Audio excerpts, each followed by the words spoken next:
بسم اللہ الرحمن الرحیم الحمد للہ رب العالمین والصلاة والسلام علی رسول خیر خلقہ محمد وعلی آلہ وصحبہ اجمعین سبحانک لا علم لنا الا ما علمتنا انک انت العلیم الحکیم ربی زدنی علما ربی زدنی علما ربی زدنی علما ربی شرح لی صدری ویسر لی امری واحلل عقدۃ من لسانی یفقهوا قولی فإن تزوج أختين في عقدتين ولا يدري أيتهما أولى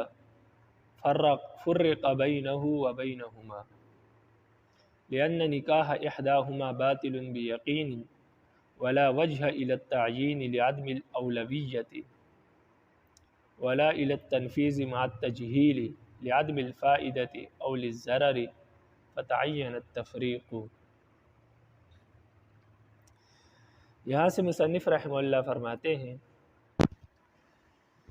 کہ اگر کوئی شخص دو بہنوں سے نکاح کرے، اگر کوئی شخص دو بہنوں سے نکاح کرے دو عقد میں، مختلف عقد میں، ایک بہن سے ایک عقد میں نکاح کیا اور دوسری بہن سے دوسری عقد میں نکاح کیا، یعنی ایک کے لیے ایجاب و قبول الگ کیا، دوسری کے ساتھ ایجاب و قبول الگ کیا، تو دو عقد ہو گئے۔ اس لیے کہ اگر ایک عقد میں دو بہنوں کے ساتھ نکاح کرے گا تو یہ تو واضح بات ہے کہ وہ نکاح باطل ہے، یعنی دونوں کا جو نکاح اس لڑکے سے ہوا وہ نکاح باطل ہے، اس کا کوئی اعتبار نہیں ہے، اس لیے کہ اکٹھے نکاح ہو رہا ہے دو بہنوں سے، اور دو بہنوں سے نکاح کرنا جائز نہیں ہے۔ جب اکٹھا نکاح کیا جائے گا ایک ہی عقد میں تو ایسی صورت میں گویا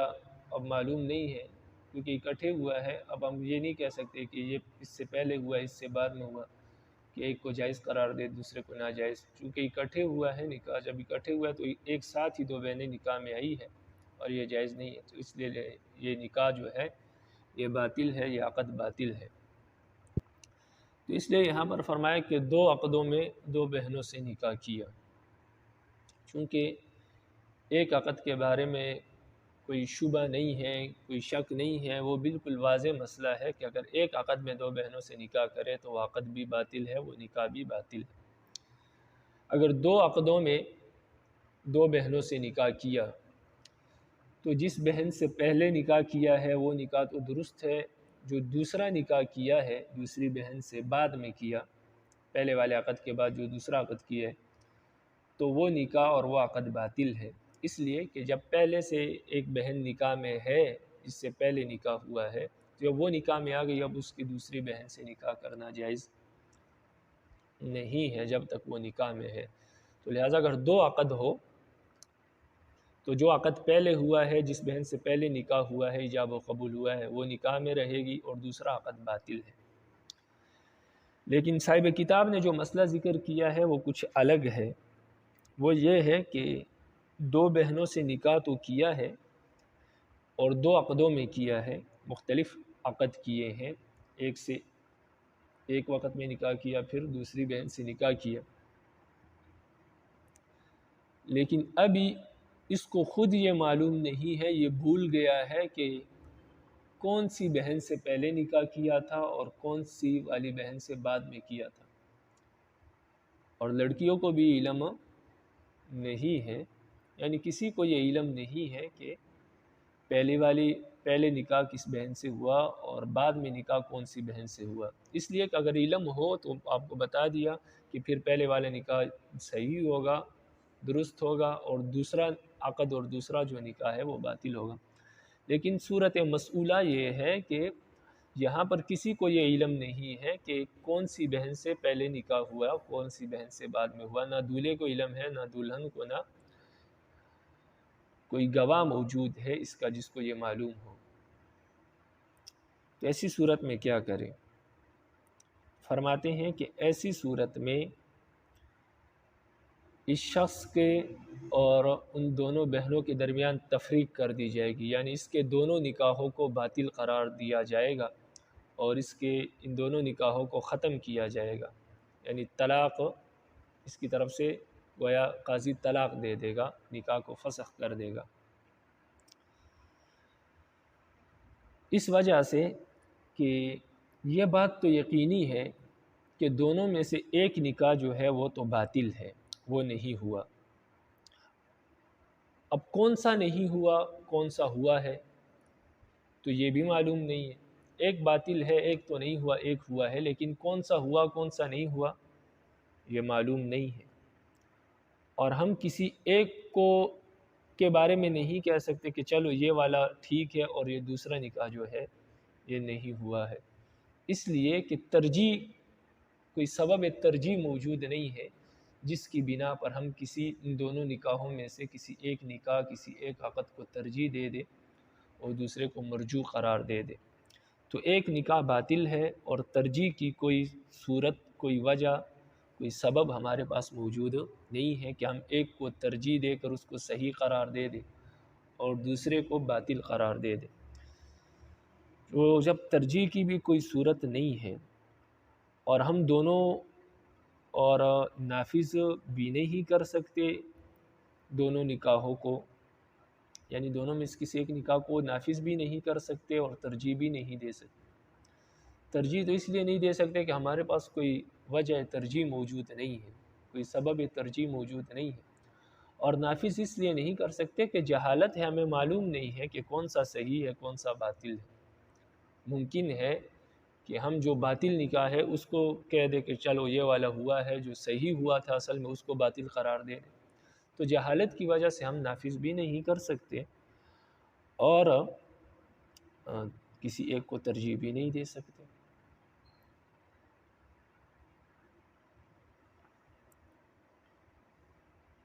اس وجہ سے اس نکاح کو، دونوں نکاحوں کو باطل قرار دیا جائے گا اور ان میاں بیوی کے درمیان جو ہے تفریق کر دی جائے گی، نکاح کو فسخ کر دیا جائے گا، گویا ان کے درمیان طلاق واقع کر دی جائے گی، دونوں بہنوں اور اس شخص کے درمیان۔ اس کے بعد پھر اگر یہ کسی بہن سے نکاح کرنا چاہے تو پھر کر سکتا ہے، لیکن بہرحال یہ جو عقد کیا ہے جس کے بارے میں علم نہیں ہے، یہ نکاح باطل ہے، اس کو باطل قرار دیا جائے گا۔ اب دونوں کو ہم رکھ نہیں سکتے، اس لیے کہ ایک تو شریعت نے منع کیا ہے، اور دوسری بات یہ ہے کہ دونوں کو اگر رکھا جائے تو ایسی صورت میں دو چیزوں میں سے ایک چیز لازم آئے گی۔ اگر دونوں کے نکاح میں رہنے دیا جائے تو پھر تو مطلب وہی ہے جو پیچھے مسئلہ گزر چکا ہے پہلے دوسرے درس میں، کہ پھر یہ دونوں میں سے کسی ایک کے ساتھ بھی صحبت نہیں کر سکتا، اور نکاح کا جو اصل مقصد ہے وہ ہے صحبت کرنا اور جو ہے تناسل ہے، نسل میں اضافہ کرنا، نسل انسانیت کو آگے بڑھانا، یہ مقصد ہے نکاح کا۔ تو اگر ہم دونوں کو نکاح میں رکھیں تو شوہر کا جو مقصد ہے وہ پورا نہیں ہو رہا، اور نکاح کا جو مقصد ہے وہ پورا نہیں ہو رہا، اس لیے کہ صحبت بھی جائز نہیں ہے، اور اسی طرح جو ہے نسل، جب صحبت نہیں ہوگی نسل بھی نہیں بڑھے گی، تو اس نکاح کا کوئی فائدہ نہیں ہے کہ ہم ان دونوں نکاحوں کو باقی رکھیں۔ اور اسی طرح اگر ہم ان دونوں نکاحوں کو باقی رکھیں تو اس میں ضرر بھی ہے، نقصان بھی ہے۔ نقصان ان دو لڑکیوں کا ہے جو بیچاری بلا وجہ گویا کہ قید میں رہیں گی، کہ نہ تو ان کو ازدواجی زندگی نصیب ہوگی اور نہ اس نکاح سے خلاصی ملے گی، تو گویا وہ ایسی ہوں گی جیسے کہ کسی شخص کے قید میں ہو۔ تو اس وجہ سے اگر ہم اس نکاح کو نافذ کر دیں تو اس سے یہ دو خرابیاں لازم آئے گی۔ ایک تو اس میں فائدہ نہیں ہے کیونکہ نہ صحبت ہو سکتی ہے اور نہ ہی جو ہے نسل آگے بڑھ سکتی ہے۔ جب صحبت نہیں ہوگی نسل بھی آگے بڑھنے کی کوئی صورت نہیں ہے، تو ایسی صورت میں نکاح کا جو فائدہ ہے وہ حاصل نہیں ہوگا۔ اور اسی طرح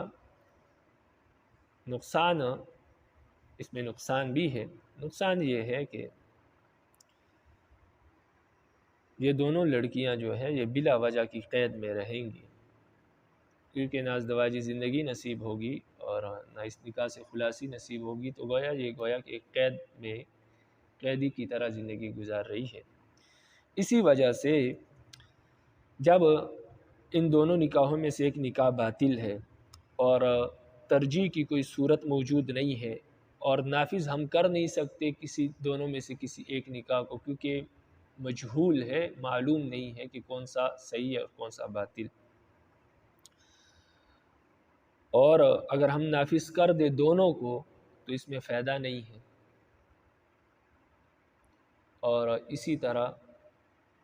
ضرر ہے، نقصان ہے، فائدہ بھی نہیں ہے اور نقصان بھی ہے۔ اور اگر کسی ایک کو بھی نافذ کر دے تب بھی کوئی فائدہ نہیں ہے، اس لیے کہ ایسی صورت میں بھی صحبت کی اجازت نہیں ہوگی، کیونکہ معلوم نہیں ہے کہ یہ جو نکاح ہوا ہے یہ صحیح ہے یا نہیں۔ ممکن ہے کہ ہم نے غیر صحیح نکاح کو صحیح قرار دیا ہو، تو اس وجہ سے بھی فائدہ نہیں ہے، اور اگر دونوں کو نافذ قرار دے تو پھر اس صورت میں نقصان ہے۔ تو دونوں کو نافذ کرے تب بھی فائدہ نہیں ہے، نقصان ہے، اور ایک کو نافذ کرے تب بھی فائدہ نہیں ہے۔ تو جب کوئی صورت نہیں ہے اس نکاح کو نافذ کرنے کی اور ان دونوں نکاحوں میں سے کسی ایک کو ترجیح دینے کی،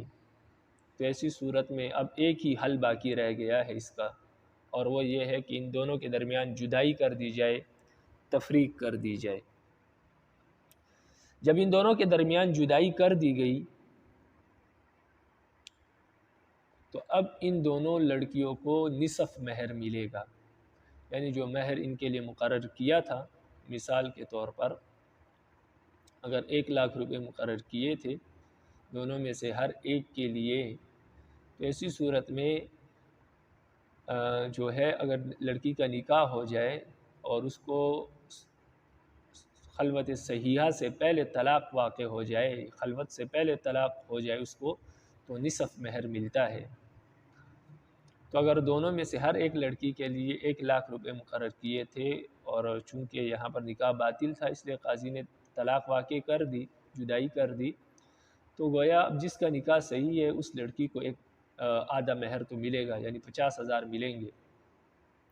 تو ایک نکاح صحیح تھا، ایک تو باطل ہے، تو جو باطل نکاح ہے وہ تو بیچ سے نکال دے، گویا ہم یوں سمجھے کہ ایک نکاح ہی صحیح ہوا ہے۔ جب ایک نکاح صحیح ہوا ہے تو گویا 1,00,000 مہر تو اس شوہر کے ذمے ہے، لیکن چونکہ نکاح سے خلوت صحیحہ سے پہلے طلاق واقع کر دی ہے، قاضی کی طرف سے طلاق واقع ہو گئی، تفریق واقع ہو گئی، تو اب چونکہ 1,00,000 نہیں دینے پڑیں گے، 50,000 آدھا مہر دینا پڑے گا۔ لیکن اب بات یہ ہے کہ آدھا مہر کس کو دے، کون سی بہن کو دے، کیونکہ معلوم تو نہیں ہے کہ کس کا نکاح صحیح ہوا تھا کس کا نہیں۔ اصل میں تو یہ 50,000 اس لڑکی کا حق ہے جس کا نکاح صحیح ہوا تھا، اس بہن کا حق ہے جس کا نکاح درست ہوا تھا، صحیح ہوا تھا، لیکن چونکہ معلوم نہیں ہے کہ نکاح کس بہن کا درست تھا کس کا نہیں تھا، اور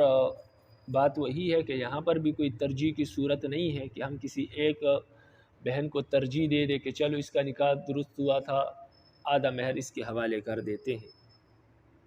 تو جب ترجیح کی کوئی صورت نہیں ہے اور ہمیں معلوم بھی نہیں ہے کہ کون سا نکاح صحیح ہوا تھا، تو اس وجہ سے پھر اس کا بھی آخری حل یہ رہ گیا کہ یہ 50,000 جو مہر ہے یہ دونوں کے درمیان تقسیم کر دیا جائے گا، یعنی دونوں بہنوں کو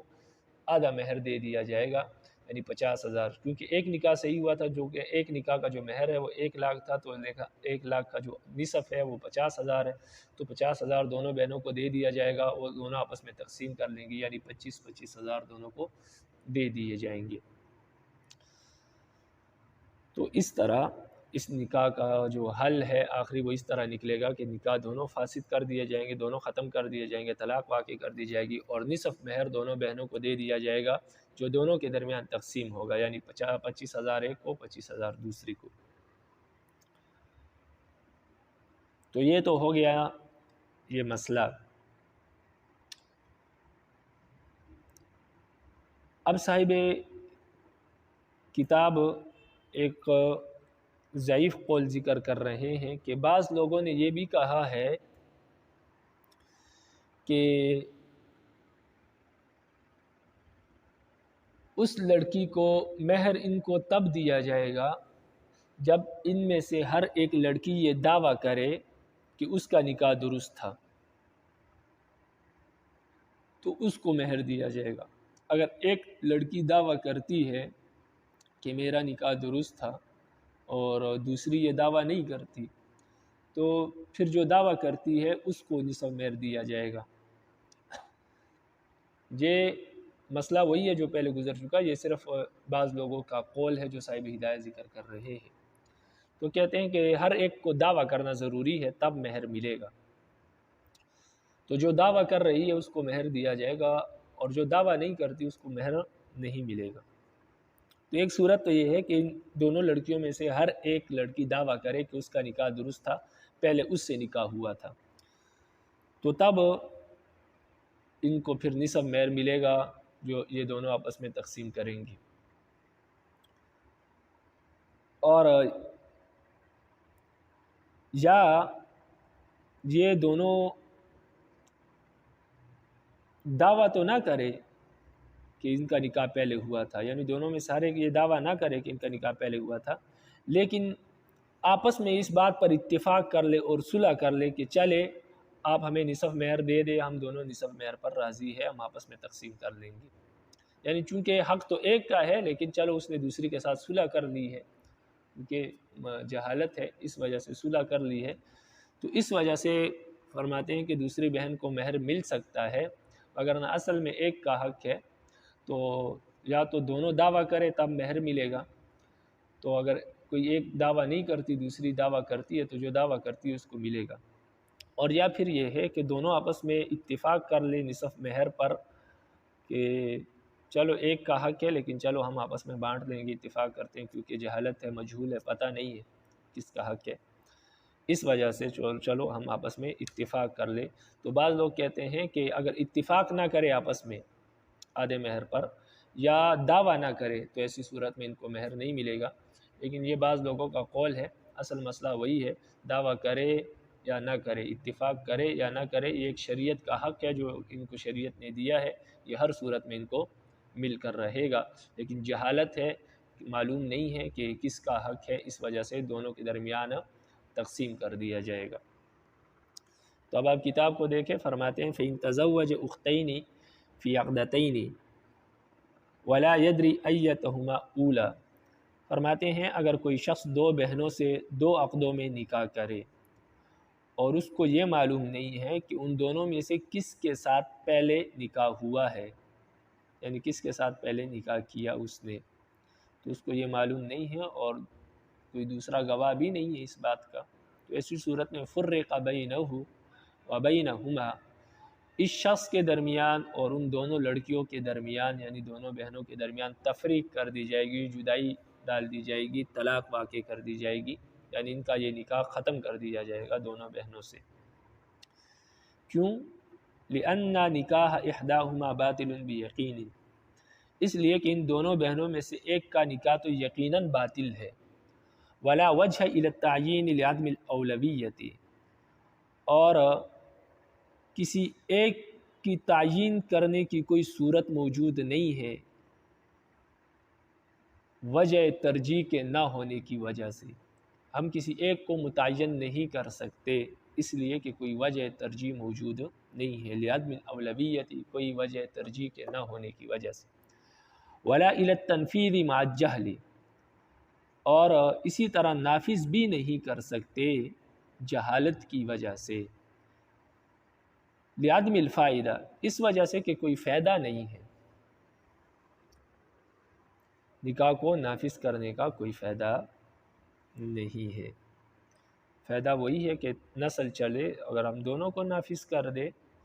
تو ایسی صورت میں کوئی فائدہ نہیں ہے، ایک کو نافذ کرے تب بھی فائدہ نہیں ہے کیونکہ ایسی صورت میں بھی صحبت کی اجازت نہیں ہوگی، او للضرر، یا کیا ہوگا، ضرر ہوگا، نافذ نہیں کر سکتے کہ جہالت ہے، اور اس وجہ سے بھی کہ اگر نافذ کرے تو فائدہ نہیں ہے، کیونکہ جب دونوں نکاح کو ہم نافذ کر دے تو دونوں بہنیں نکاح میں ہوگی تو پھر کسی سے صحبت کرنا جائز نہیں ہوگی، کیونکہ مسئلہ پہلے گزر چکا ہے، جب دو محرم ایک نکاح میں ہو تو پھر کسی سے صحبت جائز نہیں ہوگی، جیسے اوپر باندی کا مسئلہ گزر چکا۔ تو جب صحبت جائز نہیں ہے تو نکاح کا جو مقصد ہے وہی فوت ہو گیا، تو نہ نسل میں اضافہ ہوگا اور نہ صحبت ہوگی، تو پھر اس نکاح کا کوئی فائدہ نہیں۔ او للضرر، یا پھر یہ ہوگا کہ لڑکیوں کو جو ہے نقصان ہوگا، اس لیے کہ وہ بلا وجہ کی قید میں ہوں گی کہ نہ ازدواجی زندگی نصیب ہوگی اور نہ اس نکاح سے خلاصی ملے گی اگر ہم اس کو نافذ کر دیں، تو پھر یہ دو نقصان لازم آئیں گے۔ یا تو وہ کیا ہوگی، اس کا کوئی فائدہ نہیں ہے، یا یہ ہے کہ ضرر ان کو نقصان پہنچے گا۔ تو جب یہ دو نقصانات ہیں اس کے نافذ کرنے میں، اور کسی ایک کو نافذ کرنے کے لیے ہمارے پاس کوئی وجہ ترجیح موجود نہیں ہے، تو پھر آخری حل یہی رہ گیا کہ فتعین التفریق بینہما، تو پھر ان دونوں کے درمیان تفریق جو ہے، جدائی جو ہے وہ متعین ہو گئی۔ آخری حل یہی ہے کہ ان دونوں کے درمیان کیا کر دیا جائے، جدائی کر دی جائے۔ وَلَهُمَا نِصْفُ الْمَهْرِ، اور ان دونوں بہنوں کو نصف مہر دیا جائے گا، ان دونوں بہنوں کے لیے نصف مہر ہے، یعنی ہر ایک کو نصف مہر نہیں ملے گا، دونوں کو اجتماعی صورت میں نصف مہر ملے گا، پھر وہ نصف مہر ان دونوں کے درمیان تقسیم کیا جائے گا، جیسے آپ کو تشریح میں بتا دی۔ وَلَهُمَا النِّصْفُ الْمَهْرِ، اور ان دونوں کو نصف مہر دیا جائے گا، لِأَنَّهُ وَجَبَ لِلْأُولَى مِنْهُمَا، اس لیے کہ یہ نصف مہر جو ہے یہ ان دونوں میں سے جو پہلی والی ہے، جس سے نکاح پہلے ہوا ہے، اس کے لیے یہ نصف مہر واجب ہے، یعنی یہ اس کا حق ہے۔ لیکن وَانْعَدَمَتِ الْأَوْلَوِيَّةُ لِلْجَهْلِ بِالْأَوْلَوِيَّةِ، لیکن یہاں پر ترجیح موجود نہیں ہے، اس لیے کہ وجہ ترجیح کی جہالت کی وجہ سے یہاں پر کوئی ہمارے پاس کوئی اولویت کی کوئی وجہ، کوئی ترجیح موجود نہیں ہے کہ ہم کسی ایک کو یہ قرار دے دیں کہ اس کا نکاح پہلے ہوا تھا۔ تو فرماتے ہیں کہ اولویت معدوم ہے، اصل میں تو یہ اس کا حق ہے جس کا نکاح پہلے ہوا تھا، لیکن جس کا نکاح پہلے ہوا تھا وہ معدوم ہے، معلوم نہیں ہے، اس وجہ سے کہ جس کا نکاح پہلے ہوا ہے وہ معلوم نہیں ہے، مجہول ہے، تو اولویت کے جہالت کی وجہ سے اولویت یہاں پر معدوم ہے، نہیں پائی جا رہی۔ جب معلوم نہیں ہے کہ پہلے نکاح کس کا ہوا تھا، تو اس جہالت کی وجہ سے فَيُنْصَرَفُ إِلَيْهِمَا، تو یہ نصف مہر ان دونوں کی طرف پھیر دیا جائے گا، یعنی یہ نصف مہر ان دونوں کو دیا جائے گا۔ اصل میں یہ نصف مہر اس کا حق ہے جس کا نکاح پہلے ہوا تھا، لیکن یہاں پر جہالت کی وجہ سے یہ معلوم نہیں ہے کہ پہلے نکاح کس کا ہوا تھا، اس وجہ سے یہ نصف مہر جو ان دونوں بہنوں کی طرف پھیر دیا جائے گا، یعنی ان دونوں کو نصف مہر دیا جائے گا، پھر یہ آپس میں تقسیم کر لیں گی۔ وقیلا، اور یہ بھی کہا گیا ہے کہ لا بد من دعوت کل واحد منہما انہا الاولی، یہ بھی کہا گیا ہے کہ ان دونوں میں سے ہر ایک کے لیے ضروری ہے کہ وہ یہ دعویٰ کرے کہ انہما الاولی، کہ نکاح پہلے اس سے ہوا تھا، یہ دعویٰ ضروری ہے، یہ دعویٰ کریں گی تو مہر ملے گا، نہیں تو نہیں ملے گا، یہ بعض لوگوں کا قول ہے۔ اب الاصطلاح للجہالت المستحقہ، یا یہ ہے کہ آپس میں اتفاق کر لیں گی نصف مہر پر، اب الاصطلاح اتفاق کر لیں گی نصف مہر پر، کیوں؟ لجہالت المستحقہ، اس لیے کہ جو مستحق ہے، جو لڑکی مستحق ہے نصف مہر کی، وہ مجہول ہے، معلوم نہیں ہے، اس وجہ سے جس کا حق ہے تو چاہیے کہ دونوں آپس میں اتفاق کر لیں۔ جب اتفاق کر لیں گی تو گویا اس کا مطلب یہ ہے کہ جس کا حق ہے وہ اپنی مرضی سے آدھا حصہ دوسرے کو دے رہی ہے، تو اس صورت میں جائز ہوگا، اور یا اس صورت میں جائز ہوگا کہ دونوں اولویت کا دعویٰ کرے، تو اگر دونوں اولویت کا دعویٰ نہیں کرتی پھر اتفاق کر لے، نصف مہر پر صلح کر لے، تو تب جائز ہوگا، وگرنہ تو نصف مہر دینا ان کو جائز نہیں ہوگا۔ یہ بعض لوگوں کا کہنا ہے، لیکن مسئلہ وہی ہے جو کتاب میں گزر چکا۔ وَلَا يَجْمَعُ بَيْنَ الْمَرْأَةِ وَعَمَّتِهَا أَوْ خَالَتِهَا أَوْ بِنْتِ أَخِيهَا أَوْ بِنْتِ أُخْتِهَا، یہاں سے یہ مسئلہ ذکر کر رہے ہیں کہ جس طرح دو بہنوں کو ایک نکاح میں جمع کرنا جائز نہیں ہے، اسی طرح بعض عورتیں اور بھی ہیں کہ جن کو ایک نکاح میں جمع کرنا جائز نہیں ہے، یعنی دونوں کے ساتھ ایک وقت میں نکاح کرنا درست نہیں ہے۔ وَلَا تَجْمَعُ بَيْنَ الْأُخْتَيْنِ إِلَّا مَا قَدْ سَلَفَ، یہ تو قرآن مجید کا حکم ہے کہ دو بہنوں کو آپ ایک نکاح میں نہیں رکھ سکتے، تو یہ تو قرآن سے ثابت ہے۔ اب یہاں سے ان عورتوں کا ذکر کر رہے ہیں جو حدیث سے ثابت ہے کہ ان دو عورتوں کو ایک نکاح میں ایک وقت میں نہیں رکھ سکتے، ان کا ذکر کرتے ہیں۔ تو فرماتے ہیں کہ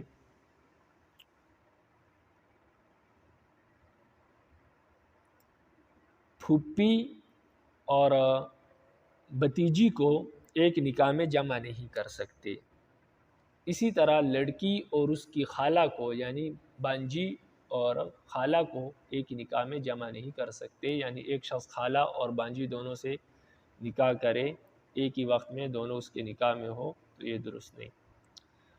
اور ابنت اخیہ، اسی طرح لڑکی اور اس کی بھتیجی جو ہے یہ ایک نکاح میں نہیں رکھ سکتے،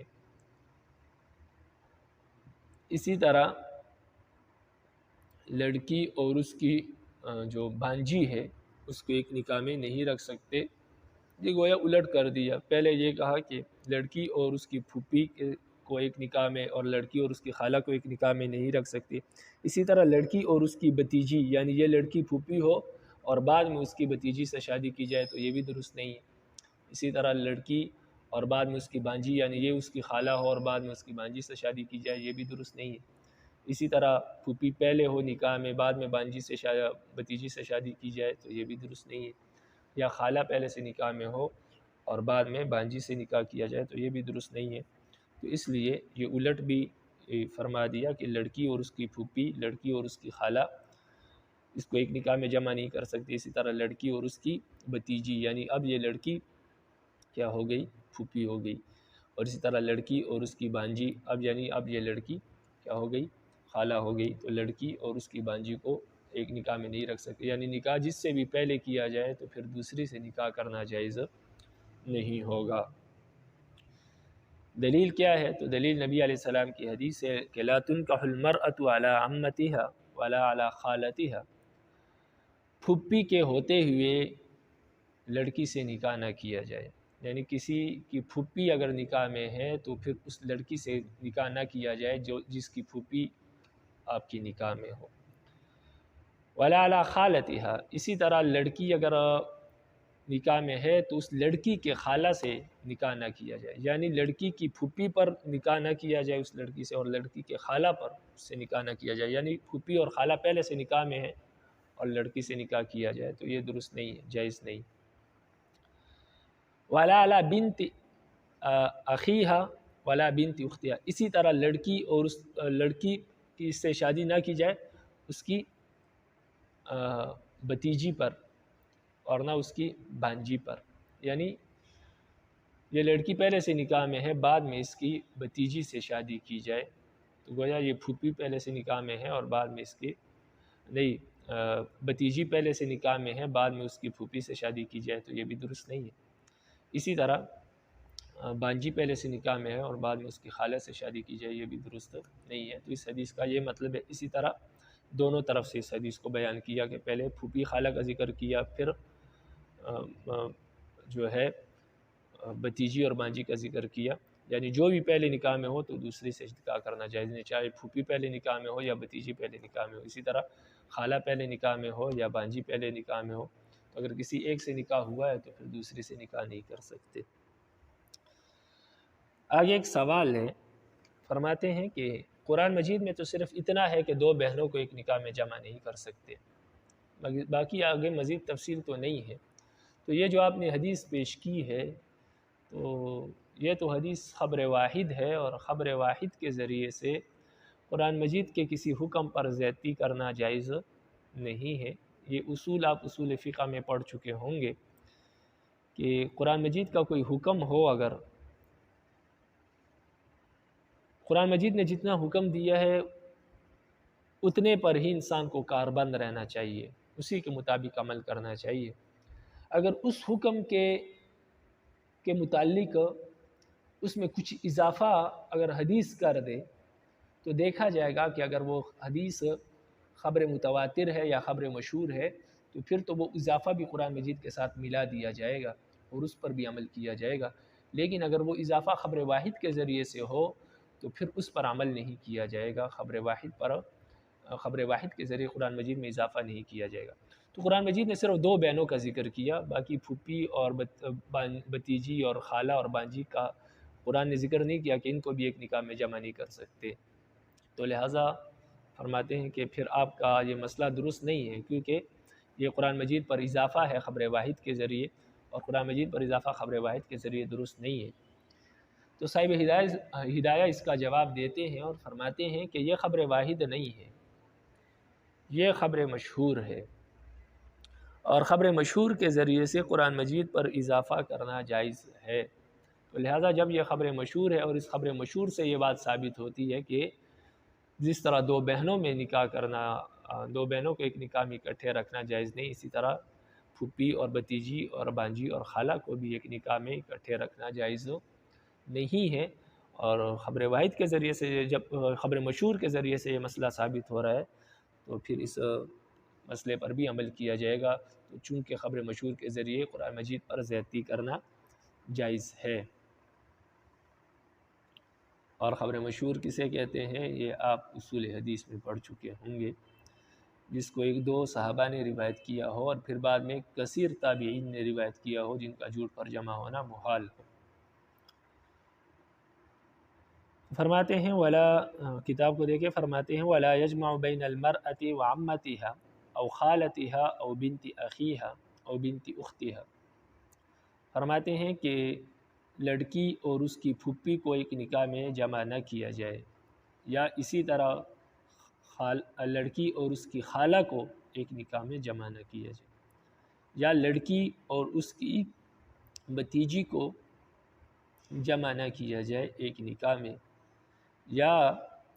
لڑکی اور اس کی بانجی کو ایک نکاح میں جمع نہ کیا جائے۔ لقولہ علیہ السلام، اس لیے کہ نبی علیہ السلام نے فرمایا لا تنکح المرأة على عمتها ولا على خالتها، لڑکی سے نکاح نہ کیا جائے اس کی پھوپھی پر، یعنی پھوپھی پہلے سے نکاح میں ہے تو لڑکی سے اس کے بتیجی جو ہے اس سے نکاح نہ کیا جائے، ولا على خالتها، اور اسی طرح لڑکی سے اس کی خالہ پر نکاح نہ کیا جائے، یعنی خالہ پہلے سے نکاح میں ہو، ولا علی بنت اخیہا، اور اسی طرح بتیجی پر لڑکی سے نکاح نہ کیا جائے، یعنی بتیجی پہلے سے نکاح میں ہو تو اس کی پھوپھی سے نکاح نہ کیا جائے، ولا علی بنت اختہا، اور اسی طرح اس کی بھانجی، لڑکی کی بھانجی پر لڑکی سے نکاح نہ کیا جائے، یعنی بھانجی پہلے سے نکاح میں ہے تو اس کی جو خالہ ہے اس سے نکاح نہ کیا جائے۔ وہذا مشہور، یہ اس سوال کا جواب ہے کہ یہ تو خبر واحد کے ذریعے قرآن مجید پر زیادتی ہے۔ فرماتے ہیں وہذا مشہور، نے نیچے لکھا ہے حدیث، ہذا حدیث مشہور، یہ جو حدیث ہے یہ مشہور ہے، هذا الحدیث مشہور، یہ خبر مشہور ہے۔ یجوز الزیادۃ علی الکتاب بمثلہ، اس قسم کی احادیث کے ذریعے سے کتاب اللہ یعنی قرآن مجید پر زیادتی کرنا جائز ہے، بمثلہ، اس قسم کی روایت یعنی خبر مشہور وغیرہ کے ذریعے قرآن مجید پر زیادتی کرنا جائز ہے۔ وہ قرآن مجید کی کون سی آیت ہے جس پر زیادتی لازم آ رہی ہے؟ تو ایک تو آپ کو وہ بتایا کہ ان تجمعوا بین الاختین، اور دوسری یہ ہے کہ وحل لکم ما وراء ذلکم، قرآن مجید نے جب محرمات کا ذکر کیا کہ یہ عورتیں حرام ہیں تو فرمایا اس کے ما سوا جو عورتیں ہیں وہ آپ کے لیے حلال، تو اس کے ما سوا جتنی بھی عورتیں ہیں وہ حلال ہیں۔ تو قرآن مجید تو کہتے ہیں کہ یہ جو قرآن مجید نے ذکر کیا اس کے ما سوا ساری حلال ہے، اور آپ کہہ رہے ہیں کہ پھوپھی اور بتیجی کو اور خالہ اور بانجی کو ایک نکاح میں جمع نہیں کر سکتے، تو یہ تو آپ حرمت کا فیصلہ نافذ کر رہے ہیں، اور یہ قرآن مجید کے خلاف ہے، اس لیے کہ قرآن مجید کہتا ہے ان مذکورہ عورتوں کے ماں سوا ساری حلال ہے، اور جن عورتوں کا آپ نے ذکر کیا قرآن نے ان کا ذکر نہیں کیا، قرآن تو کہتے ہیں ان کے ماں سوا ساری حلال ہے، گویا پھپھی اور بھتیجی کو اور بانجی اور خالہ کو قرآن مجید کے روح سے ایک نکاح میں جمع کرنا جائز ہے، کیونکہ قرآن نے کہا کہ مذکورہ عورتوں کے ماں سوا ساری حلال ہے، اور ان عورتوں کا ذکر قرآن میں نہیں ہے، تو لہٰذا اگر آپ ان کو حرام قرار دے رہے ہیں تو ایسی صورت میں کتاب اللہ پر زیادتی لازم آ رہی ہے کہ قرآن کچھ حکم دے رہا ہے اور آپ اس حکم پر اضافہ کر رہے ہیں، مزید عورتیں اس میں داخل کر رہے ہیں، قرآن نے جتنے کا حکم دیا اس پر مزید اضافہ کر رہے ہیں، قرآن تو کہتے ہیں اس کے ماں سوا حلال ہے اور آپ کہہ رہے ہیں کہ نہیں یہ بھی حرام ہے، تو یہ اضافہ ہے، اور خبر واحد کے ذریعے اضافہ جائز نہیں ہوتا، تو فرمایا کہ یہ خبر مشہور ہے، اور خبر مشہور کے ذریعے سے قرآن مجید کے حکم پر اضافہ جائز ہوتا ہے، تو قرآن مجید نے جو حکم دیا ہے کہ ماں سوا مذکورہ عورتوں کے ماں سوا حلال ہے، تو ان مذکورہ عورتوں میں ہم نے اس حدیث کے ذریعے سے جو کہ خبر مشہور ہے یہ عورتیں مزید داخل کر دی، یعنی اضافہ کر دیا قرآن مجید کے اس حکم پر، اور خبر مشہور کے ذریعے سے قرآن مجید کے حکم پر اضافہ جائز ہے۔ ولا يجمع بين امرأتين لو كانت إحداهما رجلا لم يجز له أن يتزوج بالأخرى لأن الجمع بينهما يفضي إلى القطعية والقرابة المحرمة للنكاح محرمة للقطع، ولو كانت المحرمية بينهما بسبب الرضاع تحرم لما روينا من قبل، ولا بأس بأن يجمع بين امرأة وبنت زوج كان لها من قبل إلى آخره۔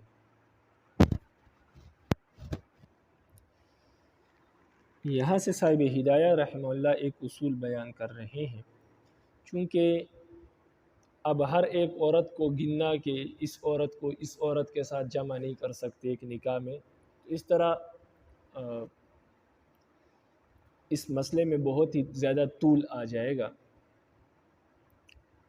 اور تطویل جو ہے یہ نشاط کے مخالف ہے، اس سے انسان کے میں بوریت پیدا ہو جاتی ہے، تو کتاب بھی لمبی ہو جائے گی، اس لیے صاحب ہدایہ یہاں پر ایک اصول بیان کر رہے ہیں کہ اگر وہ اصول مد نظر ہو، وہ قاعدہ انسان کے مد نظر ہو، تو انسان کو اس قاعدے کے ذریعے وہ معلوم کر سکتا ہے کہ کون سی دو عورتوں کو ایک نکاح میں جمع کرنا جائز نہیں ہے۔ تو فرماتے ہیں کہ وہ اصول یہ ہے کہ ہر ایسی دو عورتوں کو نکاح میں نہیں جمع کر سکتے کہ ان میں سے اگر ایک عورت کو مرد قرار دیا جائے تو اس کی دوسری عورت سے شادی نہ ہو سکے، شادی جائز نہ ہو، یعنی ہر ایسی دو عورتوں کو ایک نکاح میں جمع کرنا جائز نہیں ہے کہ ان دونوں میں سے اگر کسی بھی ایک کو مرد تصور کیا جائے تو اس کا نکاح دوسری سے جائز نہ ہو۔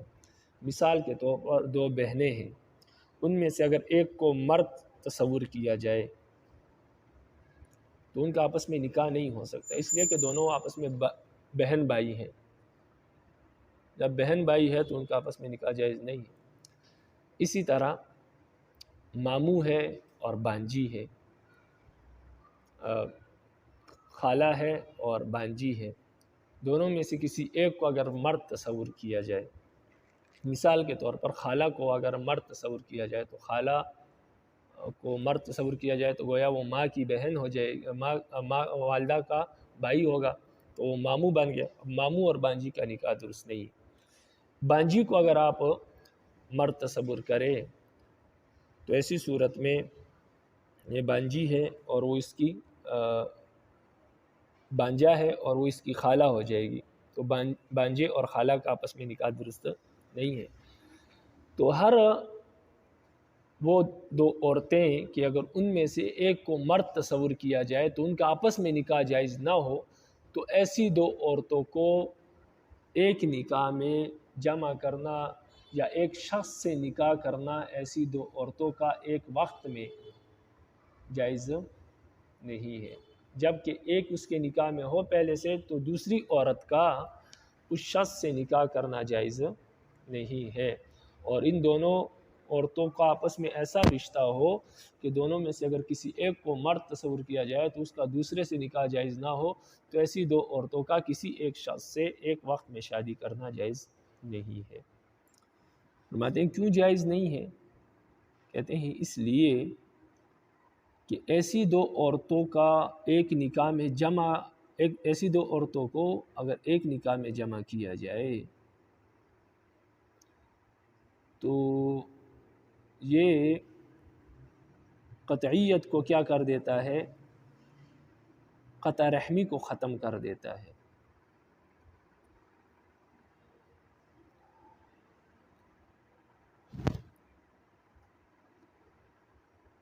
یہ تو قاعدہ بتا دی ہے نا کہ ایک میں سے اگر ایک کو مرد تصور کیا جائے تو اس کا دوسرے سے نکاح جائز نہ ہو۔ اب اگر ایک کو مرد تصور کیا جائے تو اس کا دوسرے سے نکاح نہ ہو تو یہ نکاح کیوں جائز نہیں ہوتا؟ فرماتے اس لیے کہ اگر کسی دو ایسے بندوں کے درمیان رشتہ ہے صلہ رحمی کا، یعنی دونوں آپس میں ذی محرم ہے، تو ان کا آپس میں نکاح اس لیے جائز نہیں ہوتا کہ نکاح سے جو ہے محرمیت ختم ہو جاتی ہے، اس لیے کہ جو نکاح میں لڑکی ہوتی ہے جن سے نکاح کیا جاتا ہے تو گویا وہ ماتحت ہوتی ہے، اور شوہر اس کا گویا کہ شریعت اس کو حاکم کا درجہ دی جائے تو وہ ماتحت ہو جاتی ہے۔ اب اگر ہم ذی محرم رشتہ داروں کے درمیان نکاح کو جائز قرار دے تو ایسی صورت میں گویا کہ ہم ایک کو حاکم بنا رہے ہیں اور لڑکی کو محکوم یعنی ماتحت بنا رہے ہیں، تو ایسی صورت میں گویا کہ وہ ایک غلام اور آقا کا رشتہ بن جاتا ہے۔ تو اس وجہ سے جو رحم تھا تو وہ ختم ہو گیا، تو یہ نکاح جو ہے یہ قطعیت رحم کی طرف لے جاتی ہے۔ اس وجہ سے دو محرم کا آپس میں نکاح کرنا درست نہیں ہے، اور جب دو محرم کا آپس میں نکاح کرنا درست نہیں ہے تو ایسی قرابت جو کہ نکاح کو حرام کرتی ہے، اگر کسی دو عورتوں میں ایسی قرابت ہو کہ ان کو میں سے اگر کسی ایک کو مرد تصور کیا جائے تو ان کا آپس میں نکاح حرام ہو قطعیت رحم کی وجہ سے، تو ہر ایسی قرابت جو نکاح کو حرام کرتی ہے تو ان کو ایک نکاح میں جمع کرنا بھی حرام ہے قطع رحمی کی وجہ سے۔ فرماتے ہیں کہ دو عورتوں کو جو ہے ذی محرم کا آپس میں نکاح اس لیے جائز نہیں ہے کہ اس سے قطع رحمی پیدا ہوتی ہے، اور ہر ایسا رشتہ جو دو عورتوں کے درمیان ہو کہ اگر ان میں سے ایک کو مرد تصور کیا جائے اور دوسرے کو لڑکی تصور کیا جائے، ایک کو مرد تصور کیا جائے دوسری تو لڑکی ہے، تو ایسی صورت میں اگر ان کا آپس میں نکاح نہ ہو تو گویا یہ ان دونوں کے درمیان ایسی قرابت ہے جو نکاح کو حرام کرتی ہے، اور ہر ایسی قرابت جو نکاح کو حرام کرتی ہے تو ایسی قرابت کی وجہ سے دو عورتوں کا نکاح میں جمع کرنا بھی حرام ہے قطع رحمی کی وجہ سے، اس لیے کہ آپس میں پھر ان کی قطع رحمی ہو جائے گی، اور قطع رحمی اس لیے کہ عام طور پر جو ہے جو روکنے ہوتی ہے ان کو آپس میں ایک دوسرے سے کیا ہوتی ہے، عادتاً یہ دیکھا گیا ہے کہ ایک دوسرے سے ان کو تکلیف ہوتی ہے، اور رشتہ داری کا تو ثمرہ نتیجہ یہ ہے کہ رشتہ دار دوسرے کو راحت پہنچاتا ہے، یعنی بہن بھائی کو آپس میں راحت اور آسانیاں پیدا کرتے ہیں ایک دوسرے کے لیے جو محرم رشتہ دار ہوتے ہیں، لیکن اگر ان کو ایک نکاح میں جمع کر دیا جائے تو پھر ایسی صورت میں قطع رحمی لازم آئے گی، اس لیے کہ عام طور پر دیکھا گیا ہے کہ ایک دوسرے کو کیا کرتے ہیں، تکلیف پہنچاتے ہیں۔ اور فرماتے ہیں کہ یہ تو چلو نسبی لحاظ سے دونوں کیا ہو، بہنیں ہو یا خالہ پھوپھی ہو، آپس میں ان کا ایک نکاح میں جمع نہیں کر سکتے، لیکن اگر یہ محرمیت دونوں آپس میں محرم ہو لیکن رضا کی وجہ سے، رضاعت کی وجہ سے، یعنی رضائی بہنیں ہو یا رضائی خالہ ہو یا رضائی پھوپھی ہو، تو اس کا کیا حکم ہے؟ فرماتے ہیں کہ وہ بھی اسی طرح حرام ہے، دو رضائی بہنوں کو بھی ایک نکاح میں جمع نہیں کر سکتے، رضائی بتیجی اور رضائی خالہ کو بھی نکاح میں جمع نہیں کر سکتے، یعنی خالہ اور بتیجی کا آپس میں خالہ اور بانجی کا رشتہ ہے، لیکن خالہ اور بانجی وہ آپس میں رضائی خالہ ہے، یعنی وہ لڑکی کی رضائی خالہ ہے یا لڑکی کی رضائی پھوپھو ہے، تو ایسی صورت میں بھی ان دونوں کو ایک نکاح میں جمع نہیں کر سکتے۔ اسی طرح رضائی بہن ہے تو اس کو بھی جمع نہیں کر سکتے ایک نکاح میں، اس روایت کی وجہ سے جو ہم پہلے بیان کر چکے ہیں، اور وہ روایت یہ ہے کہ یحرم من النسب ما یحرم من الرضاعۃ ما یحرم من النسب، رضاعت سے وہ تمام رشتے حرام ہو جاتے ہیں جو نسب سے حرام ہوتے ہیں۔ جب نسبی بہنوں کو نکاح میں جمع کرنا جائز نہیں ہے، نسبی خالہ اور بانجی کو، نسبی بتیجی اور پھوپھی کو نکاح میں جمع کرنا جائز نہیں ہے، تو نسبی رضائی بہنوں کو اور رضائی خالہ اور بانجی کو، رضائی بتیجی اور پھوپھی کو بھی نکاح میں جمع کرنا جائز نہیں ہے۔ تو خلاصہ کلام اس مسئلے کا یہ ہے کہ ایسی دو عورتوں کو ایک نکاح میں جمع کرنا جائز نہیں ہے کہ ان دونوں میں سے اگر ایک کو مرد تصور کیا جائے تو آپس میں ان کا نکاح نہ ہو سکے، تو ایسی دو عورتوں کو ایک وقت میں ایک نکاح میں جمع کرنا جائز نہیں ہے۔ دلیل اس کی یہ ہے کہ اگر ایسی دو عورتوں کو ایک نکاح میں جمع کیا جائے تو یہ دونوں آپس میں سوتنے بن جائیں گی، اور سوتنوں میں آپس میں جو ہے عداوت اور دشمنی ہوتی ہے عام طور پر، اور اس وجہ سے یہ قطع رحمی کا سبب بنے گا۔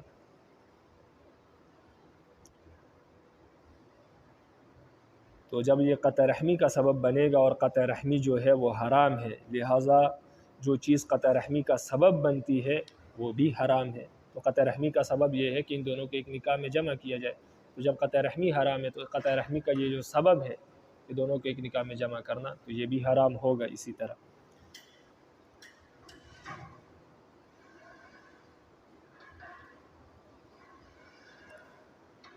اور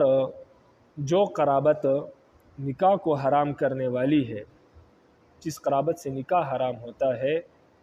وہ قطع رحمی کا سبب بنتی ہے، اس وجہ سے جو ہے اس قرابت کی وجہ سے نکاح حرام ہے۔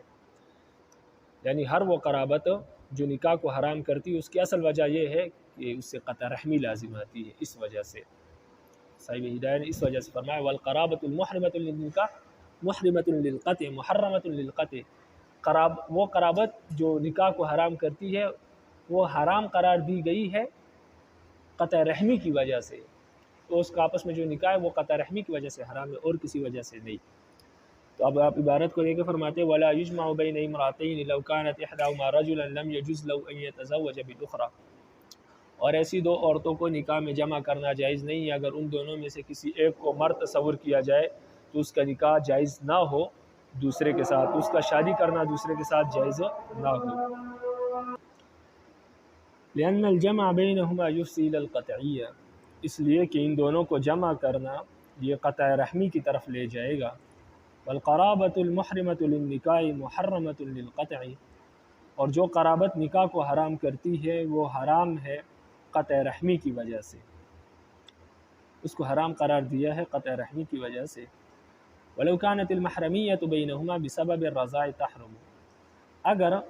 ان دونوں کے درمیان یہ جو حرمت ہے، یعنی حرمت کا جو رشتہ ہے، یہ رضاعت کی سبب سے ہو تب بھی حرام ہوگا، یعنی تب بھی ان دونوں کو ایک نکاح میں جمع کرنا حرام ہوگا، لما روینا من قبل، اس روایت کی وجہ سے جو ہم پہلے بیان کر چکے ہیں، یعنی یحرم من الرضاعۃ ما یحرم من النسب۔ ولا بأس بأن يجمع بين امرأة وبنت زوج كان لها من قبل لأنه لا قرابة بينهما ولا رضاعة، وقال زفر لا يجوز۔ اس مسئلے کو غور سے سنیں تاکہ بعد میں کوئی غلطی نہ لگے۔ فرماتے ہیں کہ اگر کوئی عورت ہے، اس کی کسی سے شادی ہوئی تھی، اس شخص کی پہلے سے کسی دوسری بیوی سے کوئی بچی موجود ہے، کوئی لڑکی موجود ہے، بعد میں اس نے اس عورت سے شادی کی، پھر وہ شخص مر گیا یا اس نے اس عورت کو طلاق دی، اب کسی شخص نے اس عورت سے شادی کی، اس کے بعد اس عورت کا جو پہلے والا شوہر تھا اور اس کی جو بیٹی تھی جو اس عورت سے نہیں تھی کسی دوسری عورت سے تھی، اس بیٹی سے بھی نکاح کر سکتا ہے۔ تو فرماتے ہیں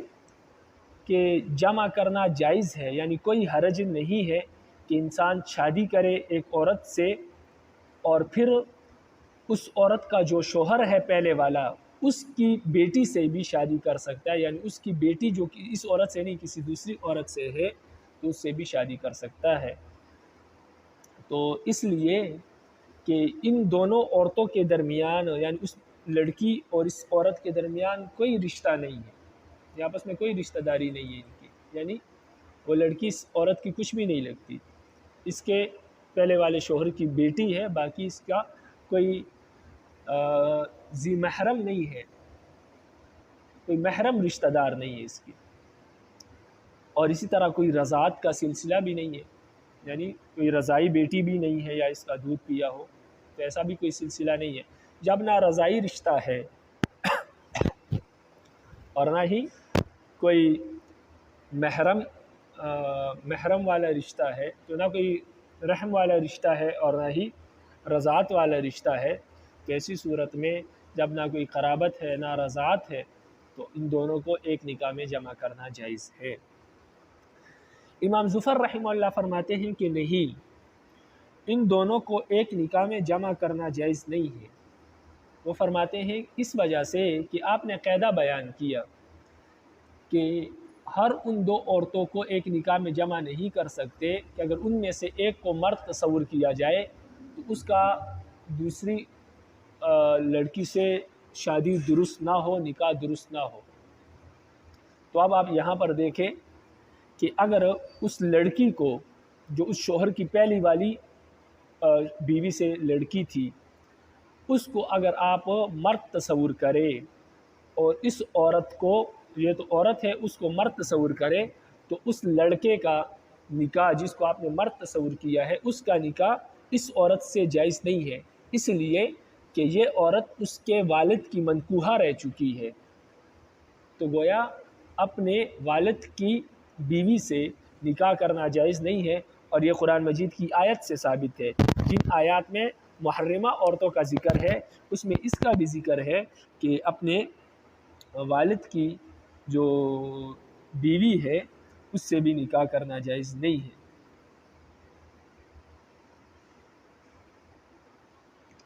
کیونکہ قرآن مجید کی آیت ہے وَلَا تَنْكِحُوا مَا نَكَحَ آبَاؤُكُمْ، جن سے آپ کے والد نے نکاح کیا ہے ان سے آپ کا نکاح کرنا جائز نہیں ہے۔ تو اب اگر اس لڑکی کو لڑکا تصور کیا جائے تو اس کا نکاح اس عورت سے جائز نہیں ہے، اس لیے کہ یہ اس کی والد کی منکوحہ رہ چکی ہے، تو اس کے والد نے اس عورت سے نکاح کیا تھا، اور قرآن مجید کی آیت ہے کہ ان سے نکاح نہ کرو جن کے سے آپ کے والد نے نکاح کیا ہو۔ تو قرآن کی روح سے اگر اس کو مرد تصور کیا جائے تو اس سے نکاح کرنا درست نہیں ہے۔ تو یہ آپ کے قاعدے کے مطابق بالکل درست بیٹھ رہی ہے یہ بات کہ دونوں میں سے ایک کو مرد تصور کیا جائے تو اس کا دوسری سے نکاح کرنا درست نہ ہو، تو ایسی صورت میں ایسی دو عورتوں کو ایک نکاح میں جمع کرنا جائز نہیں ہے۔ تو لہٰذا جب ان میں سے ہم اس لڑکی کو مرد تصور کریں تو آپس میں نکاح درست نہیں ہے، تو جب درست نہیں ہے تو پھر اب ان دونوں کا ایک نکاح میں جمع کرنا جائز نہیں ہے۔ احناف اس کا یہ جواب دیتے ہیں کہ اصل میں بات یہ ہے کہ اگر اس عورت کو مرد تصور کیا جائے، یعنی جس سے اس لڑکی کے والد نے شادی کی تھی یہ جو عورت ہے، اس کو اگر مرد تصور کرے تو اس کا اس لڑکی سے نکاح کرنا جائز ہے، یعنی اس عورت کو ہم مرد تصور کرتے ہیں، اب یہ تو ہو گئی مرد، اب جب یہ مرد ہو گئی تو اس کا اس شوہر سے کوئی تعلق نہیں ہے، کیونکہ مرد کی شادی نہیں ہو سکتی کسی مرد سے، تو اب یہ مرد ہو گئی، اور وہ جو اس کے شوہر کی بیٹی تھی اس کا اور اس کا آپس میں کوئی رشتہ نہیں ہے۔ اگر اس عورت کو مرد تصور کیا جائے تو اس کی شادی اور اس کا نکاح جو ہے وہ درست ہے اپنے شوہر کی بیٹی سے۔ تو تو لہٰذا ایک طرف سے دیکھا جائے تو نکاح درست ہے، دوسری طرف سے دیکھا جائے تو نکاح درست نہیں ہے۔ تو بات یہ ہے، احناف یہ فرماتے ہیں کہ اصل بات یہ ہے کہ ہمارا جو قاعدہ ہے وہ دونوں طرف سے ہے، یعنی دونوں عورتیں آپس میں ایسی رشتہ دار ہو کہ دونوں میں سے جس کو بھی مرد تصور کیا جائے تو اس کا دوسرے سے نکاح جائز نہ ہو، یعنی چاہے ایک کو مرد تصور کیا جائے تو اس کا دوسرے سے نکاح نہ ہو، دوسری کو مرد تصور کیا جائے تو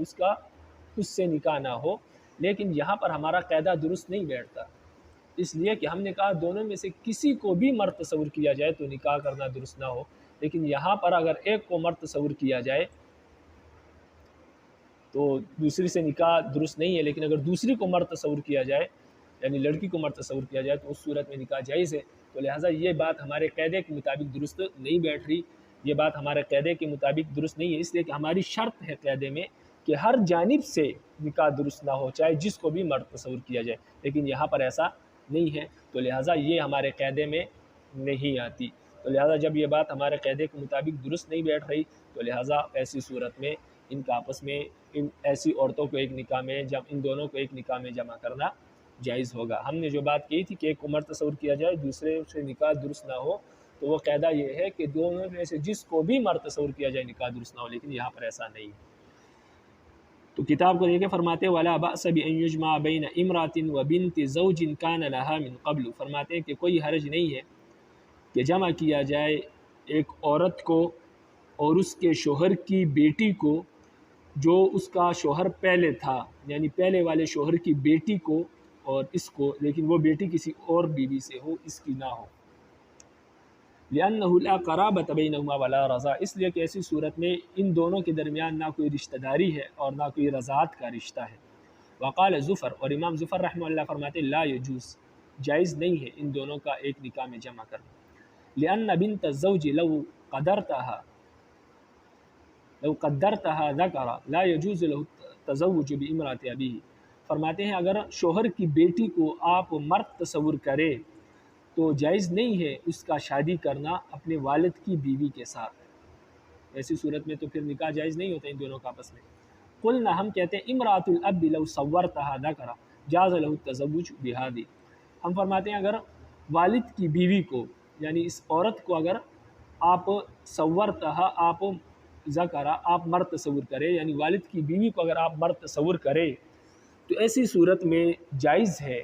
شادی بہذہ اس لڑکی کے ساتھ، یعنی شوہر کی بیٹی کے ساتھ۔ والشرط، اور شرط یہ ہے کہ ان یصور ذلک من کل جانب، کہ ہر جانب سے اگر آپ تصور کرے تو نکاح درست نہ ہو، لیکن یہاں پر ہمارا قاعدہ درست نہیں بیٹھ رہا، کیونکہ ایک جانب سے اگر آپ مرد تصور کریں تو نکاح درست بیٹھتا ہے، دوسری جانب سے تصور کریں نکاح درست نہیں بیٹھتا۔ لیکن ہماری بات یہ ہے کہ ہر جانب سے یعنی جس کو بھی مرد تصور کیا جائے دونوں میں سے تو نکاح درست نہ ہو، حالانکہ اس مسئلے میں ایسا نہیں ہے۔ تو لہٰذا جب ایسا نہیں ہے تو ان دونوں لڑکیوں کا ان دونوں عورتوں کا ایک نکاح میں جمع کرنا جائز